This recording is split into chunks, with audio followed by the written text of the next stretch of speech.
آلوسی نے بھی لکھا ہے کہ دیکھو اللہ نے تو حکم دیا تھا ہمیں توسل بالاسماء کا، ہمیں اللہ نے توسل بالاموات کا تو حکم نہیں دیا تھا کہ ہم مردوں کو جا کے وسیلہ بنا لیں، یہ تو اللہ نے ہمیں کہیں حکم نہیں دیا۔ تو اسی لیے علماء کہتے ہیں کہ توسل کس چیز سے ہوگا؟ یا تو توسل ہوگا اعمال صالحہ سے، اچھی طرح بات کو سمجھ لیں کہ اعمال صالحہ سے توسل جو ہے وہ بھی حدیث میں ثابت ہے کہ 3 آدمی تھے، اتفاق سے صحیح حدیث میں روایت موجود ہے، بارش شدید آ گئی، آندھی طوفان چل پڑا، وہ ایک غار کے اندر گھس گئے اپنے آپ کو بچانے کے۔ اللہ کی شان یہ ہے کہ جب وہ غار میں گھسے تو ہوا اتنی تیز چل رہی تھی کہ ایک بہت بڑی چٹان جو گری تو اس نے غار کا دروازہ بند کر دیا۔ اب جناب انہوں نے کہا بھی عجیب بات ہے، ہم تو جان بچانے کے لیے بھاگے تھے کہ طوفان سے اور بارش سے بچ جائیں، اب اور مسئلہ حل ہو گیا کہ اتنا بڑی تودا اور اتنا بڑا پہاڑ کا ایک چٹان آگے آ گئی، ہماری طاقت نہیں کہ ہم اس کو ہٹا سکیں۔ تو مانا یہ ہے کہ اب اندر ہمیں سے مر جائیں، کب تک آدمی بغیر پانی کے بغیر خوراک کے زندہ رہے گا؟ تو اب جب بہت زیادہ پریشان ہوئے تو انہوں نے کہا کہ بھائی بات سنو، اب حل تو ہے کوئی، ایک ہی حل ہے کہ اللہ اپنی قدرت کے ساتھ ہمیں اس قید خانے سے نکال دے۔ تو ایسا کرو کہ اگر زندگی میں کوئی اچھا عمل کیا ہے نا اس کو یاد کرو، اور ہر آدمی اپنے اس عمل صالح کے تابع دعا مانگے۔ تو ان میں سے ایک آدمی نے کہا کہ یا اللہ تو جانتا ہے، میرے دل کی کیفیات بھی تیرے سامنے ہیں، احوال بھی تیرے سامنے ہیں، افعال بھی تیرے سامنے ہیں کہ میں نے اپنی زندگی میں ایک لڑکی تھی جس سے مجھے محبت تھی، عشق تھا، اور میں اس پر اس قدر فدا ہو چکا تھا کہ اس کے بغیر میری زندگی گزارنی مشکل ہو گئی، میں اس کو حاصل کرنا چاہتا تھا لیکن وہ لڑکی بالکل میرے قریب نہیں آتی۔ میں نے جتنے ہیلے آزما سکتا تھا آزما لیے لیکن اس لڑکی نے توجہ نہیں کی۔ بعض باکردار لڑکیاں ہوتی ہیں الحمدللہ۔ تو کہتا ہے کہ کچھ عرصہ گزرنے کے بعد جب میں مایوس ہو گیا لیکن اس کا محبت میرے دل سے نہیں نکلی تھی، میں چاہتا تھا کہ میری ساری جائیداد اگر لگ جائے لیکن اس لڑکی کو میں حاصل کروں، جو کہ عشق ہے۔ تو عشق تو ہوتا ہی ایسا ہے نا، پھر اس میں کوئی عقل شکل کا کام تو ہوتا نہیں۔ اسی لیے تو بعض لوگ کہتے ہیں نا کہ عشق میں 3 لفظ ہیں نا، عین شین قاف۔ وہ کہتے ہیں کہ جب عشق ہوتا ہے نا تو عین سے عقل ختم ہو جاتی ہے، شین سے شرم ختم ہو جاتی ہے، اور قاف سے قرار ختم ہو جاتا ہے۔ جب یہ 3 چیزیں ختم ہو جائیں سمجھو بندہ پاگل ہو گیا، ٹھیک ٹھاک، اب حضرت عاشق ہو گئے۔ 14ویں صدی کا عاشق نہ ہو، 14ویں صدی کے عاشق کو تو 2 دن تھانے میں بند کرا دیں، تیسرے دن نکل جاتا ہے عشق۔ ان کے پاس بڑے آلات ہیں عشق نکالنے کے۔ یہ سچے عشق کی بات ہے، جو صحیح محبت ہوتی ہے وہ کی نہیں جاتی، وہ ہو جاتی۔ تو اس نے کہا کہ جناب میں بڑا پریشان تھا، ایک دن میں بیٹھا ہوا تھا کہ وہی لڑکی جس کے لیے میں سرگردان تھا وہ میرے پاس آ گئی، اور اس نے کہا کہ دیکھو بات سنو، تم جانتے ہو کہ تم نے مجھے حاصل کرنے کے لیے کتنا پاپڑ بیلے ہیں لیکن میں نے انکار کیا۔ آج میں اتنا مجبور ہوں کہ میری ماں اس وقت مر رہی ہے، بستر مرگ پہ ہے، اور مجھے اس وقت پیسوں کی ضرورت ہے، اتنا پیسے مجھے دے دے اور تیرا جو بھی تمنا ہو میں پورا کرنے کے لیے اب تیار ہوں، میں مجبور ہوں۔ میرے تو دل کی مراد برائی۔ اس نے کہا مجھے اتنے پیسوں کی ضرورت ہے، مجھے مثلاً 500 دے دو۔ میں نے کہا یہ 500 کا نہیں، تم 1000 دے جاؤ۔ اس نے کہا ابھی تو میری ماں جو ہے چونکہ وہ بستر مرگ پہ ہے، پہلے تو میں اس کے علاج کے لیے جاؤں گی، لیکن میرا وعدہ ہے کہ میں تیرے پاس آؤں گی اور میں اپنا آپ سپرد کر دوں گی تمہارے۔ کہتے ہیں میری خوشی کا ٹھکانہ نہ رہا، وہ پیسے لے کے چلی گئی، اس نے اپنی ماں کا علاج کیا، ماں اس کی بچ گئی۔ کئی دنوں کے بعد تنہائی کا وقت دیکھ کے وہ آ گئی، اس نے کہا دیکھو میں آ گئی ہوں، میں نے آپ سے وعدہ کیا تھا اور اب بہرحال میں آپ کے حوالے ہوں، جو آپ چاہتے ہیں مجھ سے فائدہ اٹھائیں۔ کہتا ہے کہ جب میں اس کو گھر لے گیا، کمرے میں لے گیا اور بڑا اس کے لیے میں نے انتظام اہتمام کیا، جب میں نے اس کو بستر پہ بٹھایا تو رونے لگا۔ میں نے کہا کیوں روتی کیوں ہو تم؟ میں نے کوئی زبردستی کی ہے؟ میں تمہیں پکڑ کے لایا ہوں؟ میں نے کوئی تشدد کیا ہے، کوئی ظلم کیا ہے؟ تم نے خود مجھ سے آگے سودا کیا ہے۔ انہوں نے کہا بات ٹھیک ہے، لیکن جب سے میں پیدا ہوئی ہوں میں نے کسی غیر مرد کے سامنے اپنا کپڑا نہیں کبھی ہٹایا اور نہ میں نے کبھی گناہ کیا۔ میں اس بات کو رو رہی ہوں کہ اللہ کو یہی منظور تھا کہ میری عزت و عصمت جو ہے وہ تار تار ہونی تھی، بجائے اس کے کہ شرعاً میرے ساتھ کسی کا نکاح ہوتا اور حلال کے ذریعے میں کسی کے سپرد ہوتا۔ تو کہتا ہے کہ اللہ تو جانتا ہے کہ میرے دل میں تیرا خوف آ گیا اور میں نے اس کو کہا کہ اٹھو۔ میں نے کہا کیا بات؟ میں نے کہا اٹھو، جو کچھ میں نے تمہیں دیا تھا وہ بھی میں نے تمہیں معاف کیا اللہ کے لیے، اور مزید پیسے بھی تم لے جاؤ اللہ کے لیے، آج کے بعد میں تم پہ کبھی بری نظر بھی نہیں ڈالوں۔ یا اللہ اگر میں نے واقعی تیرے ڈر سے، ورنہ وہ تو میرے پاس آئی ہوئی ہے، پیسے لے چکی ہے، خود موجود ہے، کوئی روکنے والا نہیں، لیکن تیرے ڈر سے میں نے گناہ سے اپنے آپ کو بچا لیا، اگر یہ میرا عمل واقعی تیری رضا کے لیے تھا تو مہربانی کر کے غار کھل جائے۔ تھوڑی دیر گزری تو غار کھل گئی، اتنی کھل گئی کہ وہ نکل تو نہیں سکتے تھے لیکن ایک حصہ کھل گیا۔ اب دوسرے بندے نے کہا کہ بھئی، انہوں نے کہا بھی تم بھی اپنے کسی عمل صالح سے توسل پکڑو۔ تو اس نے کہا کہ یا اللہ تو جانتا ہے کہ میں روزانہ شام کو جب اپنا مال مویشی لے کے گھر آتا تھا تو ان کا دودھ نکالتا تھا، پھر دودھ کو صاف کرتا تھا، پھر دودھ کو گرم کرتا تھا، تیار کرتا تھا، اور والد اور والدہ کو جب تک میں رات کو دودھ نہیں پلا لیتا تھا، نہ میں بچوں کو دیتا تھا، نہ بیوی کو دیتا، نہ خود پیتا، نہ میں سوتا تھا۔ کہ سب سے پہلے والدین کا حق ہے جنہوں نے ہمیں پالا ہے، پوسا ہے، اٹھایا ہے۔ چھوٹے سے آدمی یعنی کپاس کی طرح کا ایک گوتھنا سا ہوتا ہے، اس وقت سے ماں باپ سنبھالنا شروع کرتے ہیں، اور جب وہ غون گاں کے علاوہ کچھ نہیں کر سکتا اس وقت بھی وہ اس کی ہر تمنا پوری کرنا چاہتے ہیں۔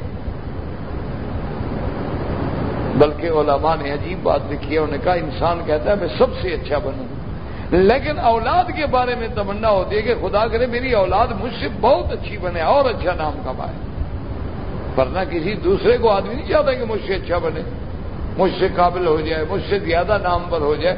لیکن اولاد ایک ایسی چیز ہے کہ وہاں اپنے آپ کو بھی مٹا دیتا ہے، کہتے میری اولاد خدا کرے بہت ترقی کرے۔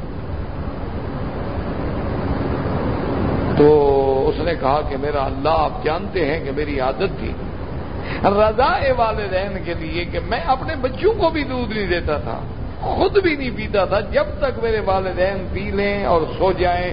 بڑھاپا تھا، ان کی رات کی غذا یہی تھی کہ میں ان کو ایک ایک گلاس دودھ پلا کے سلا دیتا تھا۔ کہنے لگا کہ ایک دن مجھے دیر ہو گئی، میں گلاس لے کے آیا اور دیکھا تو دونوں سو گئے ہیں، نیند آ گئی ہے، تو میں کھڑا ہو گیا کہ نیند کھلے ان کو پہلے دودھ پلا لوں تو باقی کام کروں، لیکن کھڑے کھڑے ساری رات گزر گئی۔ صبح کی اذان پہ جا کے والدین جاگے، ان کو جب جاگے تو میں نے ان کو دودھ پلایا۔ میرا مولا اگر تیری رضا، میں نے اس سے کہا بھی تمہاری مزدوری ہے، اس نے کہا بس میرے پاس رکھتے جاؤ، جب میں جاؤں گا تو اپنی مزدوری دے۔ اتفاق کی بات یہ ہے کہ اس کی 5-6 مہینے کے پیسے میرے پاس اچھے خاصے جمع ہو گئے، لیکن وہ اللہ کا بندہ غائب ہو گیا۔ اب میں مزدوری کس کو دوں؟ تو میرا اللہ تو جانتا ہے کہ میں نے اس کے پیسے سے کچھ مال خریدا، کچھ چیزیں خریدی، کچھ کاشت میں اس کا حصہ ڈالا، اور اس کو 3-4 سال گزر گئے۔ 3-4 سال کے بعد وہ بندہ واپس آیا، کہنے لگا یار میں نے آپ سے مزدوری نہیں لی تھی، اگر آپ کو یاد ہو تو مہربانی کرو۔ میں نے کہا میں نے تمہیں پہچان لیا ہے، تمہارا فلاں نام ہے۔ میں نے کہا دیکھو بات سنو، یہ بکریاں بھی تمہاری ہیں، یہ پیسے بھی تمہارے ہیں، اور یہ چیزیں بھی تمہاری۔ میں نے کہا یار کیوں مذاق کرتے ہیں؟ میں نے کہا نہیں مذاق نہیں، تم پیسہ جو چھوڑ گئے تھے میں نے کام میں لگا دیا، اللہ نے تیرے کام میں برکت دی ہے، بڑھ گیا ہے، تو تیری اپنے نصیب ہے۔ پیسہ دے رہا تھا، لیکن اگر میں اسی کو، اسی لیے حکم ہے نا شریعت کا کہ اگر یتیموں کے تم وارث ہو تو ان کے مال کو کسی اچھی جگہ لگا دو تاکہ ان کا فائدہ ہو، جب بڑے ہوں تو ان کو اللہ تبارک و تعالیٰ اس مال سے فائدہ اٹھا کے دے۔ تو اپنا یہ تو آگے محنت کے طریقے ہوتے ہیں، کام کے طریقے ہوتے ہیں، تو میں نے سب کچھ اس کو دے دیا اور دعائیں کرتا ہوں۔ اب دیکھو نا کتنا کوئی خوش ہوا ہوگا کہ آئے 6 مہینے کی تنخواہ لینے کے لیے، تنخواہ سے بنتی ہو 600 ریال، لے کے جائے 6000 ریال، تو خوش کیسے نہیں ہوگا؟ اگر تیری ذات کے لیے میں نے کیا ہے تو یا اللہ مہربانی فرما، بار کھل گئی اور تینوں باہر نکلا۔ تو اس لیے ہمیشہ یاد رکھیں کہ توسل بالاعمال الصالحہ کا کوئی دنیا میں منکر نہیں۔ اچھا، ایک توسل ہے بذات، کیا مانا کہ کسی اللہ والے کے پاس جا کے کہیں جی آپ ہمارے لیے دعا کریں، یہ بھی جائز ہے، اس میں کوئی اختلاف نہیں۔ جب بھی کوئی مشکل ہو آدمی کسی اہل اللہ کے پاس جا کے کہتا ہے کہ میرے لیے دعا کریں، کوئی بات نہیں۔ جیسا کہ زمانے امیر المومنین حضرت عمر رضی اللہ تعالیٰ عنہ میں قحط پڑ گیا مدینہ منورہ میں، تو حضرت سیدنا عمر حضور کے چچا حضرت عباس کو لے گئے استسقاء کے لیے، اور ساتھ یہ الفاظ کہے کہ یا اللہ، جب تک سرکار دو عالم دنیا میں تھے تو ہم آپ کو کہتے تھے اور حضور دعا فرماتے تھے، بارشیں آ جاتی تھیں، اب ہم حضرت عباس کو لائے ہیں، حضرت عباس ام رسول اللہ ہیں، ان کی دعا سے ہم پر رحم کر۔ تو یہ ہوتا ہے توسل بذات، اس میں بھی کوئی جھگڑا نہیں، کسی قسم کا اختلاف نہیں۔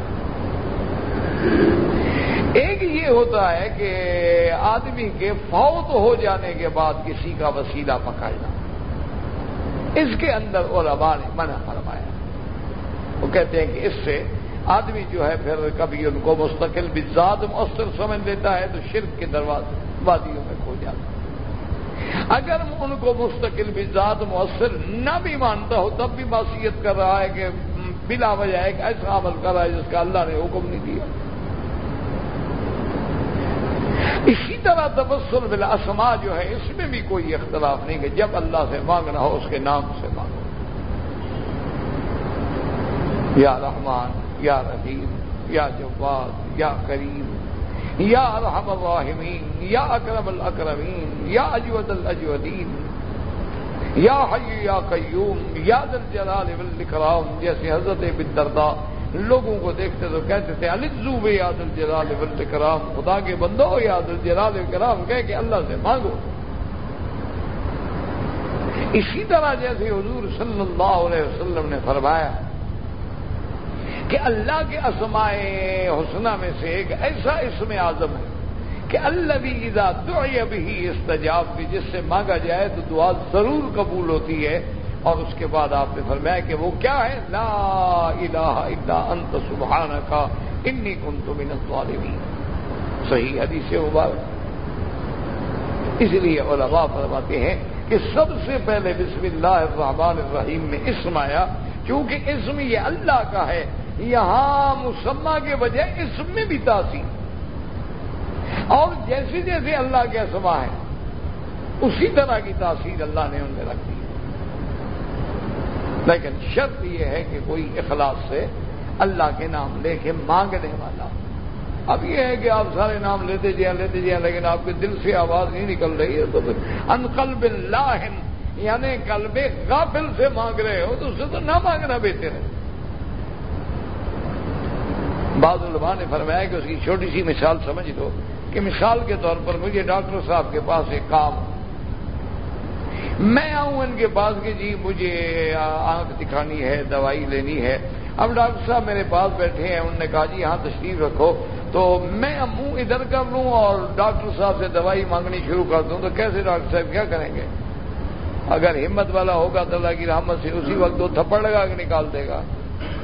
بہت ڈھیلا ڈھالا بھی ہوگا تو کہے گا حضرت تشریف لے جائیں، آپ منہ ادھر کیے ہوئے ہیں اور آنکھیں مجھے دکھانی ہیں، کیا کر رہے ہیں آپ؟ کیوں میرا وقت ضائع کر رہے ہیں؟ تو آدمی خدا سے مانگ رہا ہو اور دل بتوں میں اٹکا ہوا ہو تو خدا سے کیا امید رکھتا ہے؟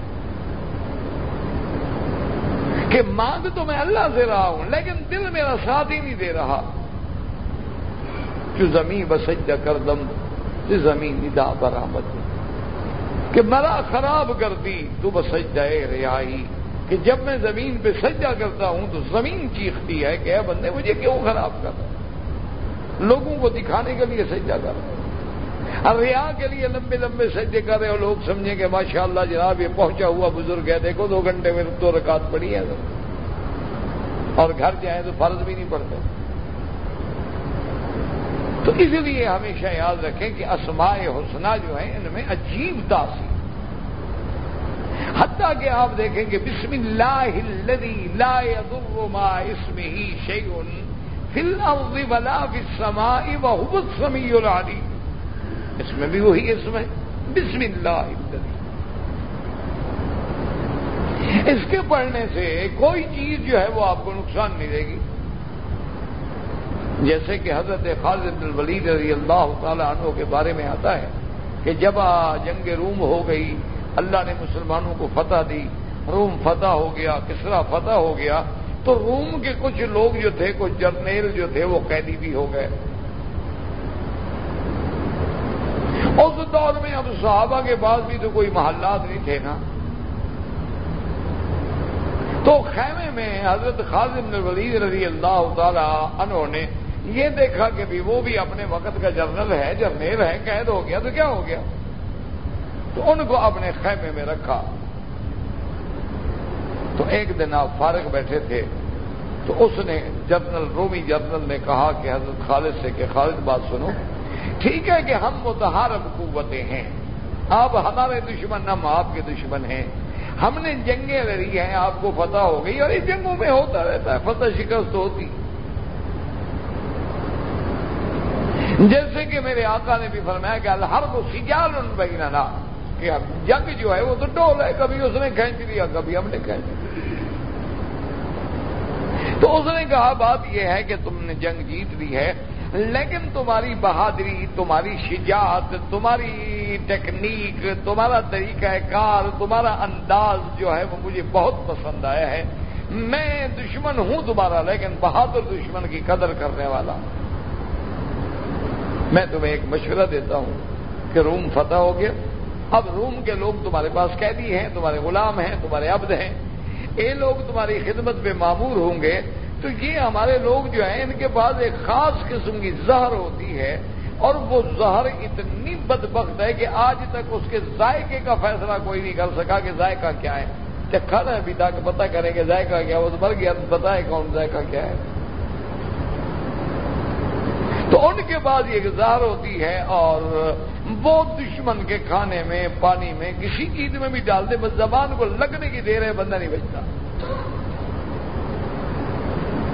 تو کبھی بھی ان کے ہاتھ سے کھانا نہیں کھانا۔ تم ایک بہادر جرنیل ہو، میں تمہیں مشورہ دینا چاہتا ہوں۔ تو حضرت خالد مسکرائے، فرمایا وہ زہر تمہارے پاس بھی ہے؟ اس نے کہا میرے پاس بھی ہے۔ اس نے کہا دکھاؤ تو صحیح وہ کیا ہوتی ہے، تو اس نے اپنی انگوٹھی کے اندر کھانا بنایا ہوا تھا، اس کھانے میں وہ زہر ہوتی تھی کہ اگر ہم قید ہو جائیں تو نکالا، کھا کے مر گئے، جان چھٹی، راز تو نہیں کھولے گا نا۔